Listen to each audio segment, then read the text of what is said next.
প্ৰতিনিধিত্ব কৰাৰ বাবে যিদিনাখন আমাৰ নাম ঘোষণা হৈছিল আমি সঁচাকৈ জ্যেষ্ঠ প্ৰতিগৰাকী কাৰ্যকৰ্তা লোকসভা নিৰ্বাচনত প্ৰাৰ্থিত্ব পোৱা আমাৰ বিজুলী আমাৰ মাজত আছে গুৱাহাটী লোকসভা সমষ্টিৰ বিজেপিৰ মনোনীত প্ৰাৰ্থী বিজুলী কলিতা মেধি। মই তেওঁৰ পৰা পুনৰবাৰ জানিব বিচাৰিম, প্ৰথমবাৰৰ কাৰণে উত্তৰ গুৱাহাটীত কেম্পেইন কৰিব আহিছে, কি ক'ব?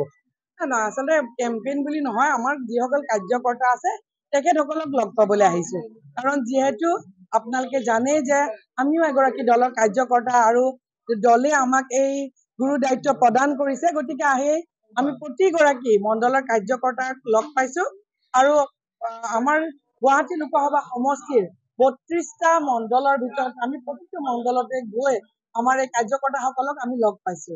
গুৱাহাটী লোকসভা সমষ্টিত সমস্যা আছে, গুৱাহাটী মহানগৰত কেনেধৰণে বিশেষকৈ খোৱাপানীৰ সমস্যা এতিয়া অলপ কিছু আছে গুৱাহাটীত। হয়, আপোনালোকে দেখিছে যে বিগত দিনত যিমান সমস্যা আছিল এতিয়া প্ৰতিটো সমস্যা সমাধানৰ পথত আমাৰ সকলোৰে শ্ৰদ্ধাৰ মুখ্যমন্ত্ৰী ডক্টৰ হিমন্ত বিশ্ব শৰ্মা ডাঙৰীয়াৰ নেতৃত্বত প্ৰতিটো সমস্যা সমাধানৰ পথত। গতিকে গুৱাহাটী মহানগৰৰ নিচিনা নৰ্থ ইষ্টৰ ভিতৰত চবতকে ডাঙৰ এখন মহানগৰ, আৰু সেই মহানগৰৰ যিহেতু পপুলেশ্যন ডে বাই ডে বৃদ্ধি হৈ আছে, গতিকে তাত প্ৰব্লেমছবোৰ এদিন বা দুদিনতে চল্ভ কৰাটো সম্ভৱ নহয়। কিন্তু আমাৰ শক্তিশালী আমাৰ সকলোৰে শ্ৰদ্ধাৰ মুখ্যমন্ত্ৰী ডাঙৰীয়া আপোনালোকে দেখিছে যে দিন ৰাতি একাকাৰ কৰি সকলো সমস্যা সমাধান কৰাৰ চেষ্টা চলাইছে।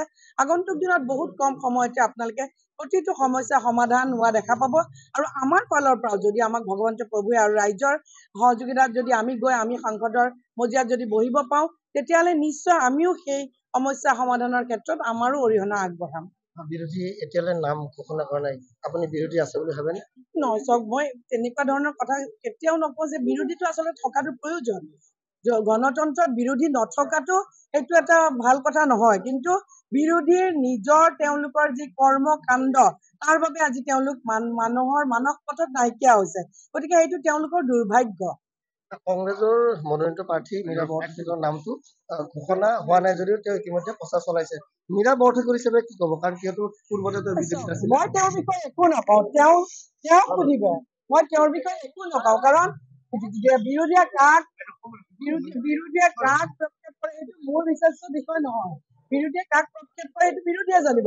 আজি বিৰোধীয়ে নিজেই তেওঁলোকে ঠিক কৰিব পৰা নাই যে ইয়াত তেওঁলোকৰ অক্ষৰ তেওঁলোকে কাক কৰিব, তেওঁলোকৰ অক্ষৰ মাজত ইমান অনৈক্য, গতিকে তেওঁলোকে কাক ইয়াত প্ৰাৰ্থিত্ব দিব তেওঁলোকে নিজে ঠিক কৰিব পৰা নাই। গতিকে তেওঁলোকৰ চিন্তাৰ বিষয়। মইতো মোৰ কাৰ্যকৰ্তাসকলৰ লগত মই ৰাইজৰ মাজত আছো, গতিকে এইটো মই চাইছো মোৰটো।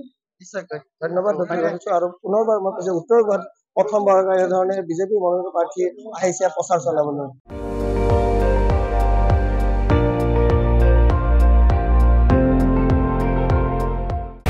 আপুনি চাই আছে ND24, সৰ্বশ্ৰেষ্ঠ নহয় সৰ্বোত্তমৰ দৌৰ।